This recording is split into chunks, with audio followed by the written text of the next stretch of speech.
What up, friends?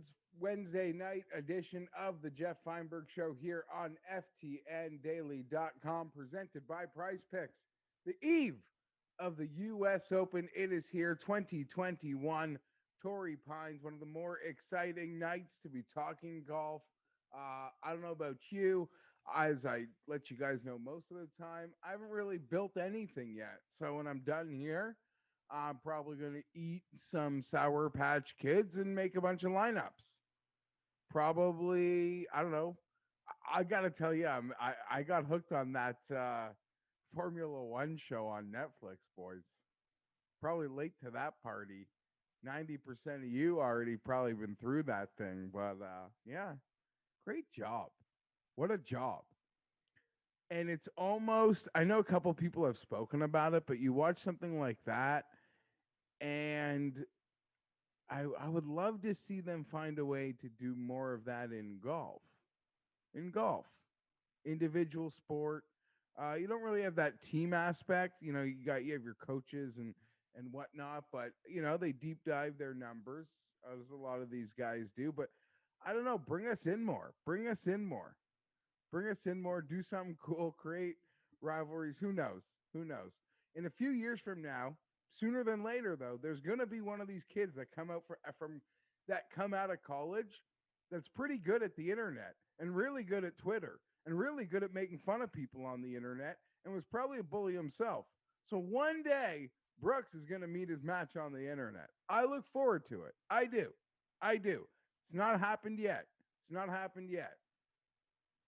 Everyone that's tried to battle Brooks or everyone that's gotten in the ring with him has probably lost. Well, definitely has lost.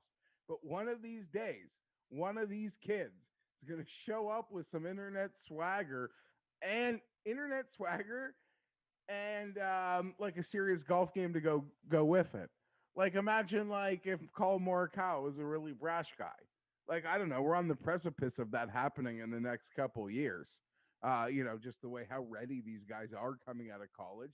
We'll get all sorts of fun. Well, I don't know how fun Colin is. He actually doesn't seem, relatively speaking, like a ton of fun, but like a very well mannered, proper, um, well educated, high etiquette player like a Colin Morikawa is not what I'm talking about. I'm talking about Morikawa's skill, but like exponentially more brash. That's for the future. That's for another time. I don't know why I got on that tangent, but yeah, I don't know. Seems like everybody's drinking all that Brooks Kool-Aid. Interested to talk all the U.S. Open? My buddy at Cupmaker Jeff will be joining me. You find him on Twitter at Cupmaker Jeff because, well, he's one of the better handicaps I know out there on Twitter. And he is out there in Vegas and he gets to chat with all these guys who are setting the lines. And he gets to enter what I'm always intrigued by is that fantasy draft with a lot of those line makers out in Vegas. He's invited into it. So I'm curious to see what stood out from him, in chatting with those gentlemen. And I'm certain Jeff is like all in on Team Brooks. I'm certain he is. With all the Brooks money out there, why is he not 10-1? And Raw, it seems like there's exponentially way more Brooks money than Raw money in the marketplace. Obviously, one guy's probably double the other guy. Not here for that ROM number either. Not here for that ROM number either. I'll tell you why just quickly. You know what? Hold on. Before we get to that, PrizePicks, PrizePicks.com, promo code FTN, 100% instant match bonus up to $100. It's you versus the projections over at PrizePicks.com. I've got my round one power play up for the U.S. Open. I can't wait. I'll be grinding those PrizePicks numbers throughout the week as every night in the tournament, they'll have their fresh lines up, whether you want to make golf entries or multi-sport entries. I'll have a ton of fun mixing some golf with some NBA playoffs, some NHL playoffs, MLB's in full go, Euro 2020, 2021. Well, I guess it's like canceled 2020. Who cares? So much fun doing it. I love the interface, bouncing around from sport to sport. They make it incredibly easy and fun to make your multi-sport tickets on PrizePicks. And I have got, well, I'm fading someone this week. And it ain't Victor Hovland got him under his 73. And it ain't Tony Finau got him under his 73. To me, it is Justin Thomas. I didn't really look much at his outright odds this week. It looks like Justin Thomas plays golf courses he likes and doesn't play golf courses he doesn't like. Well, good thing for Justin Thomas, most major championships are at golf courses that we don't go to every single year, and he probably doesn't have much of an opinion on. Well, this one he does. And I don't think he's a fan of this place. And I don't think he's putting very well. And I don't think Poa Greens are going to fix his putter. And there are very few places on the planet that, like, say I would, pick on Justin Thomas and maybe prefer even like guys like Finau over him or, in an even situation. And this is it for me. Justin Thomas, I'm picking on him. And I'm probably going to find myself picking on Spieth a bit on Prize Picks this weekend. Left to right golf ain't going to work a ton here. Obviously, you can get Magic Bean to death. But head over to Prize Picks every night. Ton of options. You can find that one or two golfers you want to ride or you want to fade, and you throw it down. Find a little NBA pairing or an NHL pairing, MLB, Euro Soccer, as I said, on the go. And don't forget, use that promo code FTN for 100% instant match bonus up to $100. You versus the projection. Going to bring my buddy at Cupmaker Geoff in here in just a couple minutes to talk the U.S. Open. But I am truly amazed here as we sit at the on the eve of the Open and just how the disparity for the most part consistently every book that I am looking at, John Rahm 10, 11 to 1, next place on the board, at least where I am here in Canada.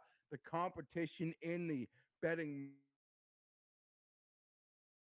marketplace has been very advantageous. We do see some really competitive lines. So the consortium of books that I'm looking at, it's pretty much a 6, 7, 8 point difference between Rahm and position B. I love John Rahm. I think John Rahm is going to win everything soon, and it could start this week. And you could argue it's already started, but I think you know what I'm talking about. Furthermore, though, onto the John Rahm thing. I would say in my time in being sort of in the like week in, week out PGA Tour grind, like following golf, watching golf, betting on golf is more of a lifestyle than anything. In that window that I've sort of done this, the only major champion that felt like as obvious for the moment was Dustin Johnson, 2016 Oakmont, and that came with a consortium of heartbreak. I don't want to go through them. It hurts me to go through all of them. But as simple as the year before in the three putt, and that was like the third or fourth edition of heartbreak, you could argue. And that week, Dustin was like 14, 16 to 1. I bet it hard. It was like 14, 16 to 1. And I would say I'm not more confident John Rahm is going to win this event than I was Dustin was going to win that event. I'd also go on to say that I think the competition amongst these top golfers in the world is um, quite larger than it was in 16. That's my opinion. That's my opinion. But I do believe the very top of the talent pool is deeper, and the second tier is deeper, and even the third tier is deeper. And obviously, like living in the now, it's easier to feel more in love with these guys. But that's just how I feel about it. And if you want to like recall, like, so who are the best players? It was Dustin, it was Spieth, it was Adam Scott, it was Rory, it was Jason Day. All amazing players. Bubba Watson, you So and maybe I'm forgetting someone. Ricky Fowler was probably the fifth or sixth, seventh guy on the odds boards then too, right? I'm just here to say this group of players is exponentially better than that group, in my opinion. So that's where I am. And I'm actually really interested to see where Geoff is on that and even what they've been saying, in the shops down in Vegas, because he's friends with all these guys. But maybe there is a ton of casual money on Rom. But I haven't seen a single person in this like internet Twitter tout community betting on John Rahm this week. I haven't seen it one place. I haven't seen it one place. quickly before I bring. Oh, geez, I lost track of time because I know the clock in front of me. Let's bring Geoff in right now. My bad. Sorry about that, Geoff. Get in here. My bad, Tino. I should have teed it up a couple minutes ago, but I'm going to get it going. Cup maker Geoff, my buddy, going to join me here, talk some U.S. Open. Geoff, how is it going, my man, on the eve of the U.S. Open? Great to have you join me. It's great being here, buddy. I feel like I'm ready for this to start. I'm ready, just ready for this to start. I'm like tired of talking about it. I'm ready for them to tee off.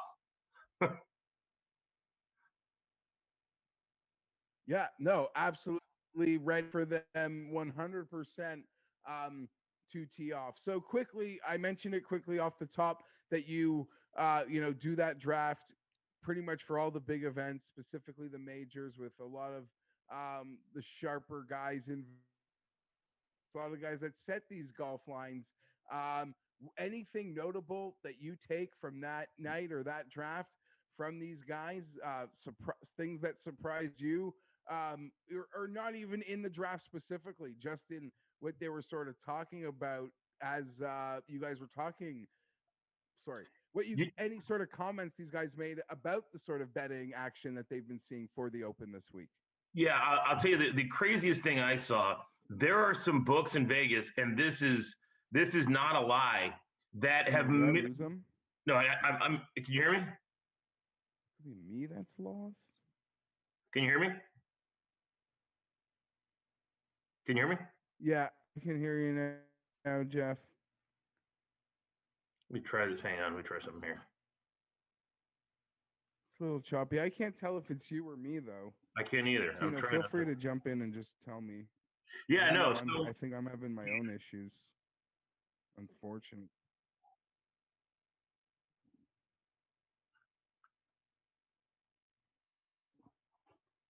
Talk to me, Tino. Yo, is it me? Steven. All right, I think I got Geoff back. I'm here. I'm here. Am I the one? I think Jeff's back in here. Yeah, it is me. Yeah.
sorry about that, guys. I believe that is on my end. Geez, I don't think that's happened to me yet during this show, so it's only a matter of time. And hey, why not happen on my favorite night of the year? But I guess it is starting to come down pretty hard where I am. Hopefully, we can let this thing fill up again quickly.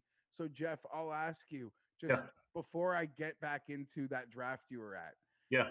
Do you feel like there's John Rahm action out there? Because all these other guys' numbers, even where I am north of the border, it's been an incredibly competitive marketplace. But not if you want to bet John Rahm. Like there's really nothing. But Rory I'm seeing getting to 22, Dustin as high as 18, Brooks staying at 18 despite tons of people betting him where I am. But nothing flinching on John Rahm. So they are taking action, I assume. Yeah, they are for sure. As a matter of fact, I talked with one of the sports book directors, and he said that's who they have the most action on, who they have the most money on, is John Rahm at the Westgate, and so yeah, there is Rahm action. There's no doubt. The thing that surprised me the most, though, Geoff, is that there's a couple books in town. Like I have a screenshot of a book in Vegas that has Phil at 8-1. Another one. Is that like a mistake? No. There's another one. He's like 20-1 at the South Point right now. I don't understand. That's just them saying we don't want it. Like we've taken enough bets on this player. We're literally do not want to accept another bet on this player. We are so committed. If you are willing to, like, it's almost egregious, right? It's like, come on, guys, you're bookmakers. Okay, so like, I get you move the number a little. Like, look at the Kokrak number. Like you've seen, there's been money on Kokrak. Like for example, Kokrak a month ago was $150-1. Now he's like 50 in some shops. Like, okay, so you move the number. Lowry, yeah. Shane Lowry, same thing, absolutely. Don't go to 8. I mean, that's embarrassing. I think they're just saying, listen, like shop elsewhere. Like we're closed on this. Like I don't know. Vegas still has its own little quirks. Like even us, like these online books, they would move it to like 50, 40, 45. Like they do something stupid. They wouldn't really embarrass themselves, I would say, to this extent. So okay, that I guess is surprising to me. But I'm in the bubble, right? I'm so like in this bubble. And favorites always attract action, whether it's basketball or football. People love the favorite, and we all know what we saw Rahm do the last time he played. So if he wins, I guess that would be great. Interesting enough, it depends on it's choose your own adventure after Rahm. Like I agree, Rahm should be the favorite. I don't think it should be this gap though. Like I think A to B, he's never won a major. It just, I don't know. It doesn't feel as close as it was for Dustin, and he never got like to this standalone point back in 16.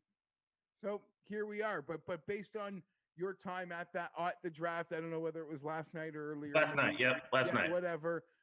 What did you take from it? Be it the draft itself or just the conversations around? And importantly, it's sort of like drafting fantasy running backs, I assume. The second of sixth guy you could get at 6 who you would have taken at second potentially, right? Like it's funny you say that for sure. So I had the 7th pick, and I just sent you a link with my lineup just a second ago. So and it's interesting. So I had the 7th pick. I took Patrick Cantlay, which I think is fine. He was, but again, like Reed went right in front of him, which surprised me. Very. Bryson went 2 spots ahead of him. Not a huge surprise. Xander went number 2, which kind of surprised me. Again, I think I like Xander. I think he's going to play well. I don't think he's going to win, but he might be the same. If you had to say who's going to T5 though, like he might absolutely be overall pick. Yeah, that's true. No, that's fair. You know what? I did see a little more love for Justin Rose than I might have expected. A lot of people seem to be pretty high on him, higher than I am, I guess I would say. I'm kind of in this a little bit of the same sort of DFS type bubble that you're in. So I was higher on Lowry than a lot of those guys were. I think He's popular in DFS communities. Um, Phil went in the third round, which I thought was still a little high. um, so it'll be, yeah. I mean, Phil went. I'm looking at the draft here. Phil went ahead of Neiman, Connors, Woodland, and Homa. Yeah. Okay. That I guess is what it is. What about Jordan Spieth? I mean, I guess what having won a U.S. Open doesn't necessarily fit the profile of say the last 5 winners per se, but if it's going to play a certain way, let's just start right there, like Reed or Spieth, because they're both the type of guys that play a lot of they call it Army golf, right? Left, right, Yeah. but in the end, they're writing down the same four, or they're doing something miraculous to make it a three. Right. Can that work here this week? And maybe there's an opportunity with them if it does play a different way per se. Well, and I think that so the one thing that surprised me as it relates to Spieth, and I know the odds are what they are, the price is what it is. I would have taken Zalatoris over Spieth. That's just me. That's probably a reach maybe, but Scotty Scheffler went right before Spieth. Spieth went early second round. Webb went before Spieth, was just kind of interesting, depending on your take on Webb. But no, listen. I think what I'm really excited to kind of see. Zalatoris is such a safer, like just thinking about it quickly because you like scoff at it. Like Spieth, I think Spieth has exponentially higher percentage of missing the cut than Zalatoris. Totally agree. But I think Spieth has a higher probability of winning than. Totally agree. Totally agree. Yeah. Zalatoris. Sorry to cut you off. Just like no, yeah. And it's like, huh? And like Scheffler too. Like Scheffler, they're like trying to protect the placings because that's how consistent you feel like this guy's gonna do it. But yeah, sorry, I cut you off there. I guess I was gonna say the fun thing about this is I don't think this is not like Augusta and it's not the Farmers Open, right? It's like we've got a really sort of unique circumstance here this week, a little bit unique, and I'm really curious because I know you're one of the guys who. I think on maybe on Mayo's pod, you guys were talking about the Bombers, and you've got to be one of the Bombers. Man, I really think that you can be like a Louis Oosthuizen and finish top 5 here. Yeah, absolutely. And to that, it would, my buddy Colin Morikawa, obviously getting a ton of love. If you want, you can bet Morikawa. It might even cost you a little more juice to bet Morikawa in a head-to-head versus Spieth. Because the consistency that he'll bring to the table. And while you could be worried he's not going to hit it as long as the others, if he's from the fairway, he's probably going to be fine. And if he plays to his ceiling, it's fairways and greens. That doesn't sound like he's going to find a lot of trouble that way. Listen, I've been lucky enough to be really lucky at the U.S. Opens, but I've stuck to the profile that they've told us to bet. And until they tell me to bet a different profile, I'm just going to stick with this one, which is the long hitting elite players or, that super high end level, be it a Morikawa or Hovland, type player. That being said, I see that road. Like I'm going to have that contrarian lineup of, I don't even know how contrarian it is, but like your Webbs and Hattons, like that type of skill set. Because there's always a path where it is those guys, their lane ends up being bigger potentially. But until the USGA shows me it, I'm not believing it. Well, and that's and again, I'm more thinking. You obviously, you and I both are trying to think through ownership, right? And especially in some of these, like I play a ton of single entry. I make one main lineup that I play a lot of single entry stuff, and then I do a handful of maybe one or two other lineups that I'll put in, the Millie and whatever, just a few YOLO lineups. But my core lineup. I always try to find what is my leverage play going to be, my leverage player 2.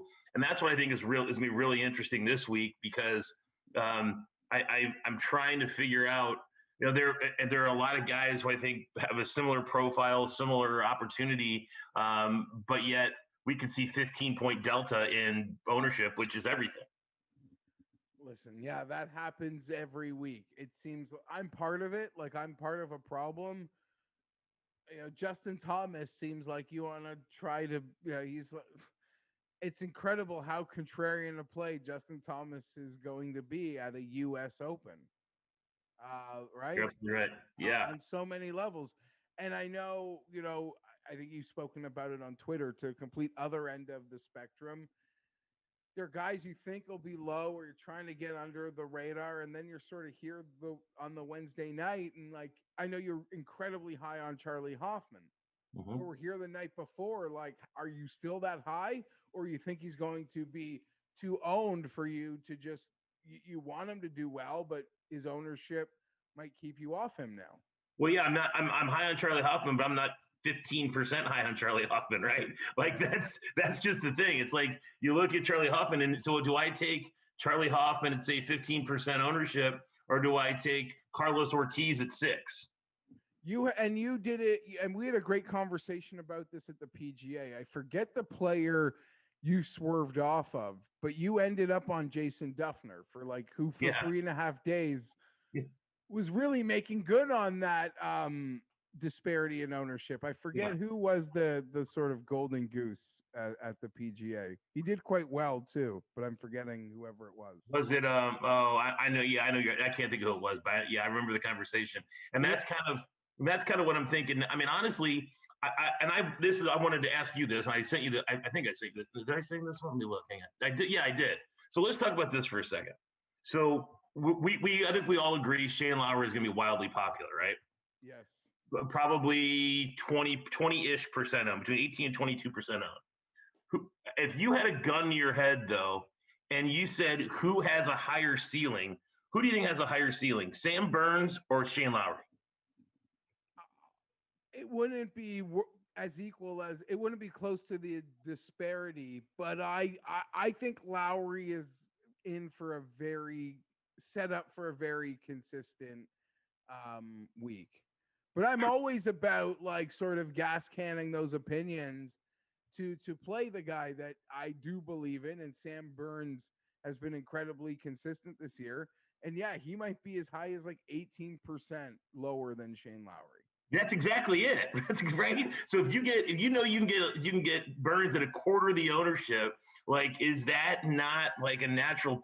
That's kind of where I'm going now. Is I understand that, again, no pun intended. We always say he can burn you, and he does. He has, but God, he's been really good. His ceiling's through the roof. I'm honestly too another guy who I'm a little worried is getting juiced up a little bit. Who I like, but I'm looking here on some projections now. Maybe not as high as I thought. But I keep hearing more people talk about Streelman. Am I in my own head, or are people talking about Streelman? I'm not sure. I am certainly not. I mean, it was great what he did at the PGA, and I guess in hindsight, when you see that Phil won, there was an avenue for guys like that. I mean, obviously Louis is the best version, maybe alive of those players that will just can be very consistent, unless he hits it, in the water a bunch. That right duck hook that he's got at the moment, I don't know. I got nothing on Streelman. Okay, but here you mentioned Louis. What about Brian Harman? What about him? I mean, are you not going to play him at all? I know you sent me the battle him versus Woodland. I'm a Woodland guy, but Harman is for a guy like Harman was so. And listen, this happens in every tier. Even in the elite tier of golfers, Rory was the favorite at the last major. Now he's 5th or 6th on the tout, even behind Xander. The lower 3rd, 4th tier of golfers, Brian Harman was one of the most popular at the PGA, and here we are 3 weeks later, and it's just screw this. I don't really care much for Harman. I don't really care much for. I don't look at him. He's gonna be 5 or 6%. Brian Harman is legit. I mean, and again, he's not a guy who's a bomber, but he's gonna Louis this course. Certainly, but I mean, and then even going up, like you look at the pricing on Jason Kokrak. Like I think he's going to be unconscious this week, and I want to own all the Kokrak. And yeah, I mean, literally, he's putting amazing, he's driving amazing, his irons are amazing. Everybody's watching. Everybody just watched him win. Now you assume he's like rested for a perfect week, but I think he's going to be flirting with that with those Charlie Hoffman, Shane Lowry numbers you were talking about. I'm going to own 100% Kokrak. I don't care. He's number 2 in my model. I could not. He is. I mean, I am so in Kokrak. Yeah. Well, that's always the part of it. In the end, you still have to make those decisions. Like, I'll eat owning him with 18% other people because I need to own him because I know he's going to finish in the top 10. I mean, that's what you're telling yourself is through your building process. But it's like, what level? It's like sometimes, what am I trying to say? It's like the margins are so thin. Yeah. It's so thin. It's like, certain guys you'll back off of in the same situation, other guys you won't. It's like Kokrak are your pocket 10s. You're not throwing those away, but you're willing to just those jacks. I gotta throw those away, right? Like, it's kind of what it feels like at times. But the margin, jacks beat kings plenty. So another guy this is kind of like we'll call this a crappy matchup discussion, but I think this is interesting because I think that like for his price, I think Johnny Vegas is going to be popular relative to his price. Yeah, I'm seeing him showing up on a lot of people's like prop cards, top 10, top 20 bet, some nice inflated numbers out there, and that is always a sign that that he's on everybody's DraftKings mind. So here's my Duffner-esque pivot. Okay, let's hear it. Brendan Steele. Cali Golf. Brendan irons, hits it long. I mean, he's a poor man's version of like the profile. Like he's even more poor than like Woodland. But you're not asking him to win. Right? No. He doesn't need a chip and putt. Johnny Vegas. No. Oh yeah. Sorry, my mind is so wired. Yeah. No, that's actually pretty. I could be into that for sure. And he's gonna be like 2%. Yeah, and in many ways, they do a lot of the same. The same things. Yeah. Well. I mean, Vegas is a better iron player, right? Yeah, he is a much better. Yeah, I mean, Vegas drives it further and Steele's a better iron player. For sure. But yeah, no, I think there's my Duffner Dude Wipes pick of the week. And are you going to be rostering Steele? I know you like to play a couple like heavy entry singles. Yeah, no, I mean, he's as of right now, he's in my main lineup. Yeah. Okay. I mean, I might just light the world on fire and put Sam Burns and Brendan Steele in the same lineup and really, really gamble. That'll be some gamble. But when this guy wins, I'm heavily invested in him, and I'm going to have 100% Kokrak and 100% Koepka. Are you betting? Sorry, I'll get to. You're betting Kokrak, I assume, obviously. Oh God, yes. I bet him at 80. I bet him at 70. Yeah, I wish I would have bet him earlier than that. I didn't. I got him at 80 and 70. No, 80. That still seems like a very more than fair, good number. He's one of the few guys. I did a show last Friday and just spoke about the lines. He was 100-1 when I did the show. He did not even play. Very few guys in sort of that 50 to 100-1 range see their odds drop. Like on a Friday, between a Friday and like the Monday of the major, especially if they're not playing. The two that did pretty much tumble were Lowry, Kokrak more so than Lowry. Lowry's tumble, I guess, started the week before. You are playing Brooks. Not surprised. He is your guy. U.S. Open profile players for outright betting. It's kind of on a platter for you. So you're sort of just picking from a small, finite group of players. And, you go with the guy you like, the guy that's been profitable for you. half of the battle of betting outright golf, as you know, Jeff. I mean, obviously, it's about maintaining those positive units, but the fan and as the golf fan in you, it's about sitting down on Sunday with like a sweat, with a sweat. That feels like it's half a job success.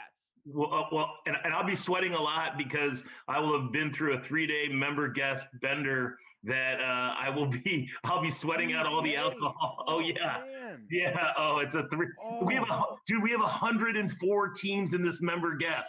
It's 2 waves. It's going to be insanity. And the best part is, at my club, the last hole is a par 3 over the water, and it's like a stadium. So we have like 200 people sitting on this hill. It is a sight to see. You'll have to come out to Indy sometime and play. It's great. But one last guy I wanted to talk with you about. And I'm because man, this is just fascinating to me. You talked about Harmon being like hot a few weeks ago. Now he's just not even mentioned. Corey Connors is the same guy, same way. Yeah, same way.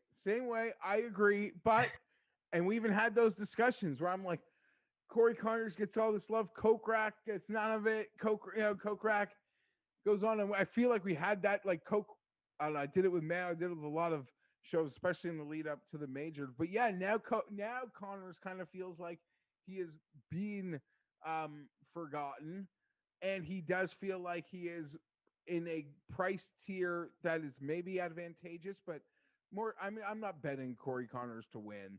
Corey Connors major would probably go just as you'd expect. He'll have like a great start and just wouldn't be able to hold it through the week. But yeah, DraftKings Corey Connors.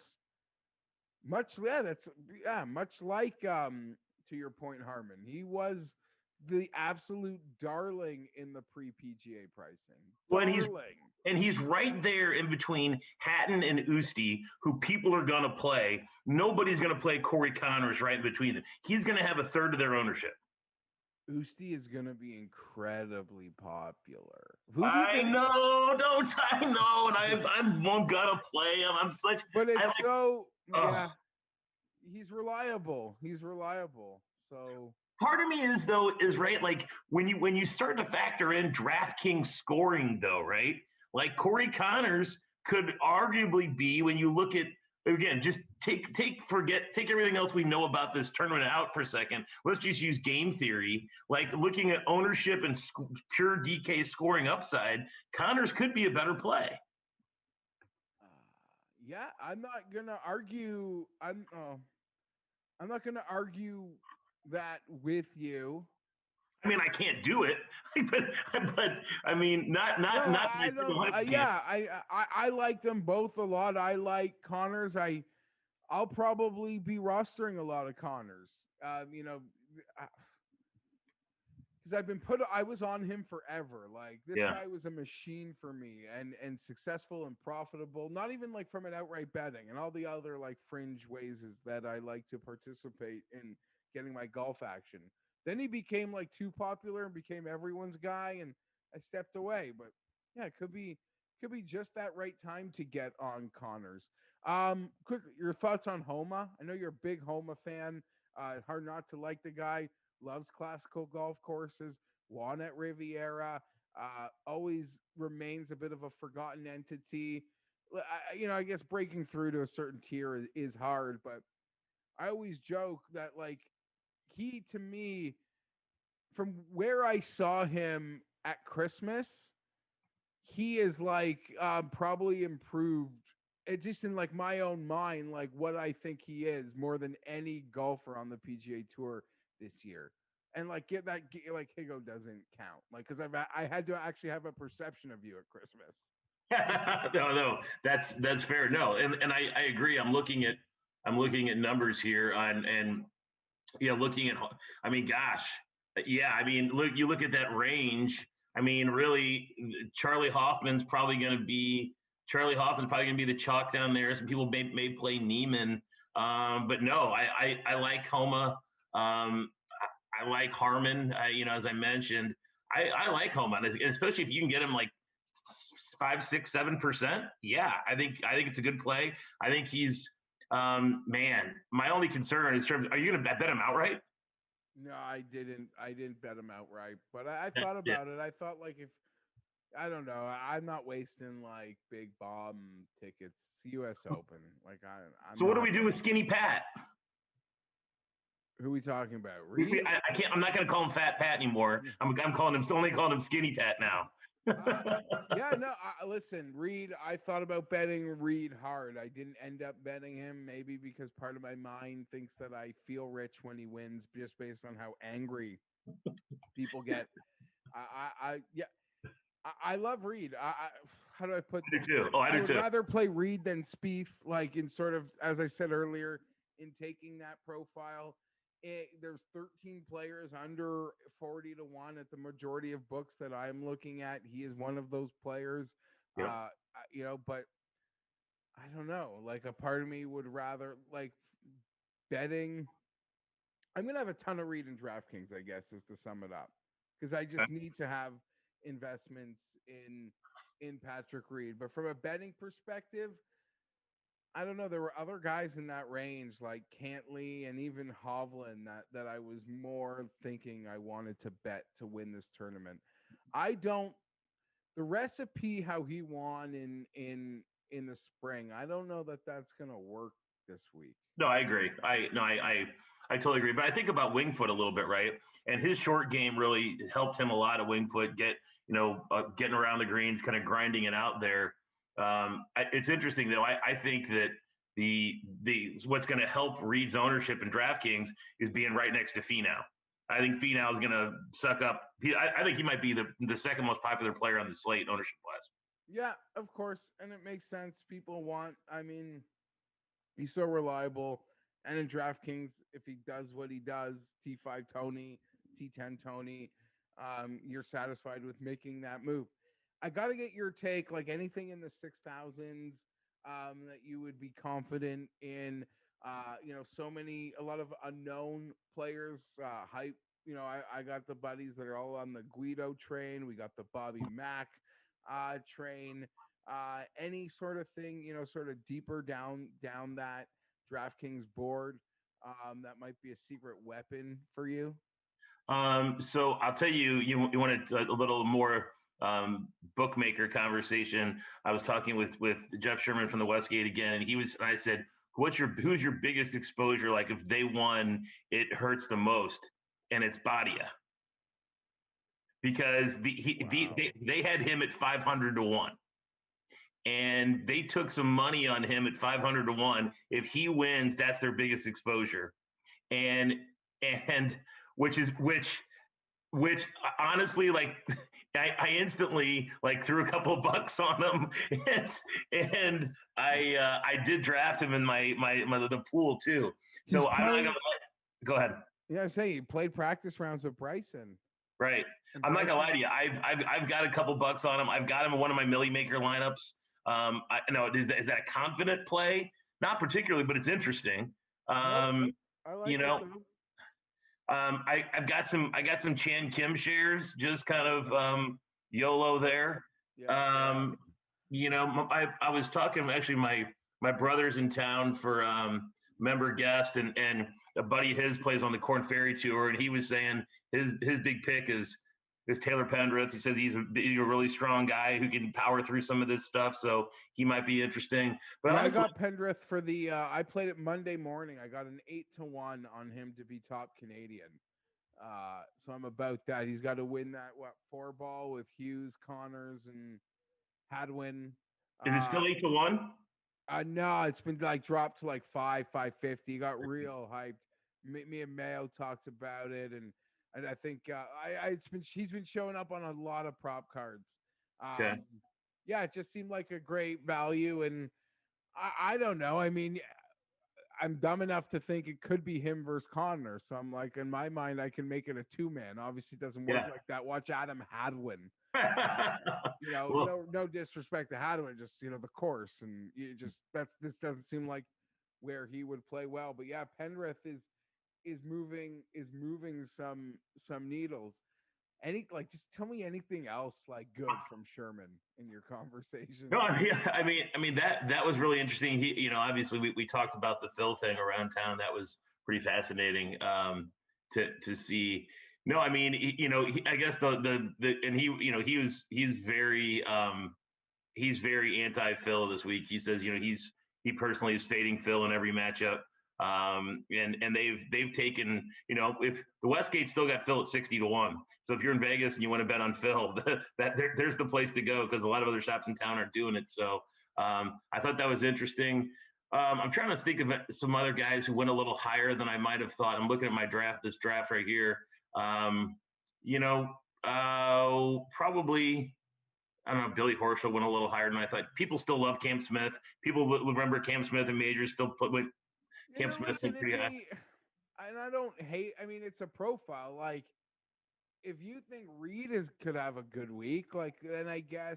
I mean, doesn't have like the Sunday chops of a Reed, but Cam Smith to me, it's going to be a lot of the same thing, like just straight wizardry. Yeah. Daniel Berger's never made a cut here, and he seems totally unspoken about a guy. Listen, I think I bet him at both the other majors. He's a guy that I think took a lot of steam going into both the majors, specifically the Masters, which was probably silly because I don't think he's ever broken 70 there. So I'll have to reevaluate a lot of that. But any love to Berger. He won Pebble Beach on POA, but this one's always seemed to have his number. I have not heard a word about Berger at all. Not from anybody. And yeah, he profiles. I mean, he profiles. He can hit it at times. He's a complete player that can get it out there. Yeah, he's one of those guys I never get right. Whenever I play him, it doesn't work out. I mean, the number one overall profile for me was Morikawa. He graded at number one for me. I built 3 different models, and he came out in top two those. So Berger didn't really do anything for me. I'm not going to be on him. I did want to see, when we were talking about guys in this 6,500 range, some longer bombs. Like, could we not do a Vegas first round leader? He's got an early tee time. We can get 90-1 first round leader. I mean, doesn't that just have Johnny Vegas like it goes out like 5 under and then shoots like 75 the next day or something? I'm more for that early tee time of Tommy Fleetwood's to set the pace. I can never get on board with Tommy Fleetwood. Actually, he's playing with. How about the Matthew Wolff? Matthew Wolff is getting so much love this week. There's like more buzz about Matthew Wolff than there should be. Yeah, I would be fading. I'll have nothing on Wolff. I'll have 0, like literally 0. You couldn't. I wouldn't. I don't even know. My eyes don't even see his name at this point. Like, I look right through, and that's dangerous because you should be focused and looking at everybody and sort of giving a fair thought. But yeah, I don't even see his name on the paper when I'm making my DK scrolls or anything like that. You know who we haven't talked about, and I'm just curious. If you got they're priced right next to each other. I'm curious your pick. I think I know the answer, but if you got 9,300 left, and you're not going to play Xander because of whatever reason, ownership or whatever, are you taking Hovland or Cantlay? I'll have both. Like, geez, I'd like to have a bit of both. I'm incredibly. I think they're both ready for this week. I bet Hovland to win, Okay. but in this purpose, I don't know. I'm just as excited about Cantlay, how well he played at the PGA. Even if you want him in your mind, say Rahm Memorial. Okay, so Cantlay came second at an amazing event on a hard course. Like, you'd still be giving him these amazing form props. And Cantlay in form is a machine. Like we saw when he lost it. I guess like that's a lesson for next time Cantlay gets in a slump. Like, get away. Yeah. Don't buy dip. Yeah. Like, he's got to sort of get his form and ride it. Yeah. Let him struggle and then come back. Although we'll probably end up laughing about that month, like in the future. Like, remember when Cantlay, yada, yada, yada, majors, players, masters. I love them both, but I guess I would say Hovland because I don't know. But yeah, very equal, like incredibly equal. As I said, to me, I mean, in terms of making my bets, I was deciding between only 8 guys, and Cantlay was one of them. Geoff, you can say anything you want. Like, give me your final sort of takes or thoughts as I Sure. let you go here on the eve of the U.S. Open, and I know you're expecting a Brooks coronation. I am, and yeah, so yeah, but that's par for the course, as they say. Yeah, I think what would be interesting here, to me, I'm just hoping Jordan Spieth doesn't win. And well, there's a number of guys I bet I'd like to see Morikawa. Obviously, I'd love to see Koepka win. I bet Morikawa. I'd like to see him win. I think it's going to be an entertaining, tough tournament. But I just don't want to see Jordan Spieth win. listen, if someone was going to say that on my show, everyone would assumed it was coming from me. It came from you. I like that. I'm picking on Spieth, be it Morikawa matchup, be it other guys in that range. Like Yeah. anyone he's sort of priced near, I'm just betting those profiles. I think I have a DJ versus Spieth matchup. I want to say right now I'm going to bet Spieth to miss the cut. I didn't put that on the internet or in my odds checker props thing, but yeah, I'm gonna bet that with you. I'll feel stupid, I guess. We'll both feel dumb when he And, wins. and my last word is don't bet Phil at 8-1. Yes, hot tip, hot tip. All right, Geoff. Thanks so much, man. I Appreciate hope you it, have a buddy. great U.S. Open. Hope it all comes up green for you per usual. You can find Geoff on Twitter at CupMakerJeff.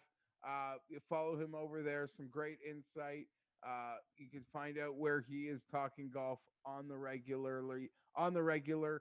I see him making those trips into Vision or into that Pat McAfee crew as well, which he was entered into last month, which is super cool. Super proud of Geoff for that. That's big. That's huge. That's huge. You know what else is huge?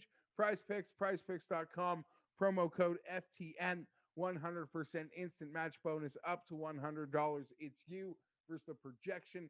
They have single stats, birdie or better over unders and score projections. For me, I played a 3-man entry score projection power play for tomorrow. I've got Justin Thomas to the over of his 73, Hovland and Finau to the under on 73. I'll be making power plays throughout the weekend, all golf power plays, multi-sport power plays with some NHL, NBA, MLB, Euro soccer, tons of fun for me going on at Prize Picks.